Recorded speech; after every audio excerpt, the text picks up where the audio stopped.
दोस्तों, कॉइन्स यानी सिक्के पूरी दुनिया में इस्तेमाल होते हैं। इस वीडियो में मैं आपको न सिर्फ सिक्कों की तारीख बताऊंगा बल्कि सिक्कों को फैक्ट्री में बनाया कैसे जाता है ये प्रोसेस भी आपको दिखाऊंगा। ये वीडियो काफी इंटरेस्टिंग होने वाली है और मुझे उम्मीद है कि आपको पसंद आएगी।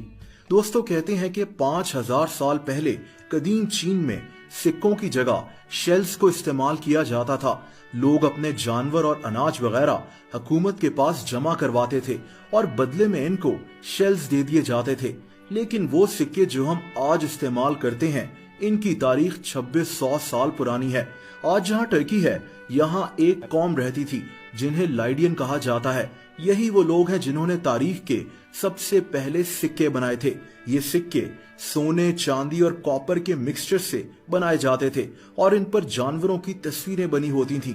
जैसा कि ये सिक्का दुनिया में दरियाफ्त होने वाला पुराना तरीन सिक्का है। वक्त गुजरता गया और सिक्के पूरी दुनिया में इस्तेमाल होना शुरू हो गए। आज तो सिक्कों को बनाने के लिए हर तरह की टेक्नोलॉजी मौजूद है, लेकिन उस दौर में सिक्कों को बनाना काफी मुश्किल काम होता था। 200 साल पहले मेटल को बकायदा हथौड़े से पतला किया जाता था और फिर इनको हाथ से काटा जाता था। इसके बाद मशीन्स वगैरह आ गईं और ये काम कदरे आसान हो गया।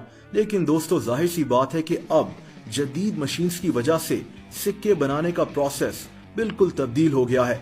अब सिक्के कैसे बनाए जाते हैं, अब इस इंटरेस्टिंग प्रोसेस को जानते हैं। सिक्के बनाने का प्रोसेस इस जंक यार्ड से शुरू होता है जहां बहुत बड़ी तादाद में कॉपर को इकट्ठा करके इनके क्यूब्स बना लिए जाते हैं। इसके बाद इस कॉपर को फाउंड्री में भेज दिया जाता है जहां इसको 1200 डिग्री सेल्सियस पर पिघलाया जाता है। दोस्तों, अगला स्टेप इस मेटल को ठंडा करना होता है। अब मेटल के चंक्स बन जाते हैं। इसके बाद इन चंक्स को एक रोलर पर फिर से 900 डिग्री सेल्सियस पर गर्म किया जाता है और दोस्तों फाइनली यहाँ से कॉपर की शीट्स बनकर निकल आती हैं। अब इन शीट्स को साफ करने की बारी आती है। दरअसल ठंडा और फिर गर्म किए जाने की वजह से इन शीट्स का रंग साफ नहीं होता, इसीलिए एक मशीन में इन शीट्स को डालकर इनको साफ किया जाता है। दोस्तों, अब हमारे पास कॉपर की पतली पतली शीट्स मौजूद होती हैं जिनसे सिक्कों को बनाया जाता है। दोस्तों, अब अगला प्रोसेस इन शीट्स को गोल शेप में लाना है। एक मशीन होती है जिसे ब्लैंकिंग मशीन कहते हैं। इस मशीन से इन शीट्स को गुजार कर इनको सिक्कों की शेप में बना लिया जाता है। दोस्तों, इस शीट के बचे हुए टुकड़ों को भी फिर से पिघलाकर इनसे भी सिक्के बना लिए जाते हैं। अब इन सिक्कों को परफेक्ट बनाने के लिए इनको एक और मशीन में डाला जाता है जो इन सिक्कों के किनारों को स्मूथ बना देती है। इसके बाद इन सिक्कों का वजन किया जाता है ताकि सारे सिक्के एक जितने वजन के हों। इसके बाद बारी आती है इन सिक्कों को पॉलिश करने की ताकि ये नए लगें और इनकी चमक बरकरार रहे।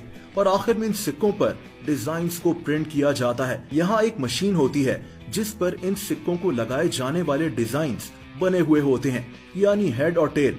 और फिर ये मशीन पलक झपकने में इंतहाई प्रेशर से इन सिक्कों के दोनों तरफ डिजाइन्स को छाप देती है। ये इतना प्रेशर होता है जैसे 12 हाथी किसी चीज पर जम कर रहे हों। दोस्तों, इस तरह ये सिक्के तैयार हो जाते हैं। अब बात इन सिक्कों पर बने डिजाइन्स की करें तो इन डिजाइन्स को आर्टिस्ट बड़ी महारत से तैयार करते हैं। ये आर्टिस्ट अपने हाथों से इन डिजाइन्स को ड्रॉ करते हैं। इसके बाद एक कंप्यूटर प्रोग्राम की मदद से इन डिजाइन्स को सिक्कों की शक्ल में बना लिया जाता है। इसके बाद ये प्रोग्राम ये डाटा एक मशीन को भेज देता है और ये मशीन इस डिजाइन को एक स्टील पर बना लेती है। बाद में यही डिजाइन सिक्कों पर छाप लिया जाता है। दोस्तों, ये थी सिक्कों की तारीख और इनको बनाने का प्रोसेस। आप मजीद भी किसी चीज के बनने का प्रोसेस देखना चाहते हैं तो कमेंट्स कर जरूर बताएं।